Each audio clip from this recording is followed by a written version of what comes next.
अगले दिन वो स्कूल जल्दी पहुंचता है और देखता है कि सूहो वहीं सो रहा है। उस दिन पीटी क्लास होती है और योंगबिन सी यून की यूनिफॉर्म डस्टबिन में फेंक देता है, जिससे साई ईयून को क्लास की ड्रेस में ही दौड़ना पड़ता है। यहीं से शुरू होती है असली परेशानी। योंगबिन और उसके दोस्त सी ईयून की हालत पर हंसते हैं, लेकिन सूहो फिर से सामने आता है और सबको बोलता है तुम लोग खुद भी कोई एथलीट नहीं हो। और क्योंकि उसकी बॉडी और एटीट्यूड दोनों दमदार हैं, कोई कुछ कह भी नहीं पाता। सी ईयून को अब यकीन हो जाता है कि यूनिफॉर्म उन्हीं लड़कों ने गायब की है, तो वो सीधा जाकर बोलता है कि बाज आ जाओ। लेकिन योंगबिन का एक दोस्त उसका कॉलर पकड़ लेता है और डराने की कोशिश करता है। सी ईयून की खास बात यही है कि चाहे हालत कितनी भी टेढ़ी हो, वो नजरें नहीं झुकाता। सौभाग्य से उसी वक्त एक टीचर आ जाते हैं और मामला शांत हो जाता है। कुछ वक्त बाद सीयून अपने कमरे में पढ़ाई में बिजी होता है कि दरवाजे पर दस्तक होती है। दरवाजा खोलता है तो सामने सूहो खड़ा होता है, जो अब एक डिलीवरी बॉय के तौर पर काम कर रहा है और गलती से सीयून के घर पहुंच गया, लेकिन बिना किसी झिझक के अंदर घुस आता है और पानी मांगता है। अगले दिन स्कूल में एक नया स्टूडेंट आता है, बियोम सियोक, जो एक बड़े नेता का बेटा है। पहले ही दिन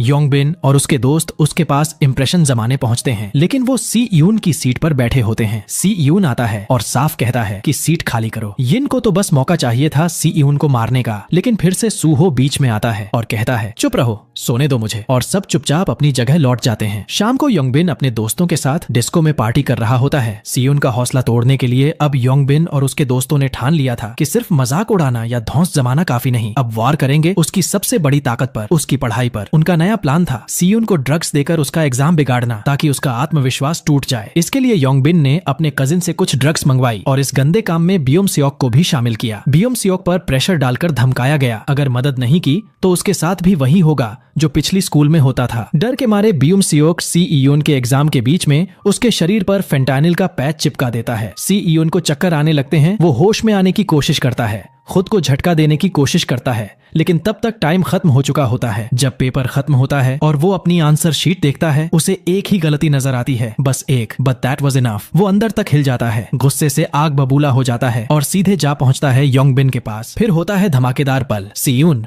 जो अब तक शांत और पढ़ाकू माना जाता था, योंगबिन की जबरदस्त धुलाई करता है, इतनी बुरी कि उसके दोस्त सिर्फ खड़े रहकर तमाशा देखते रह जाते हैं। तभी सूहो आता है और उसे रोकने की कोशिश करता है, कहता है बस कर यार, बहुत हो गया। लेकिन सीयून की आंखों में अब भी गुस्से की आग जल रही थी। वो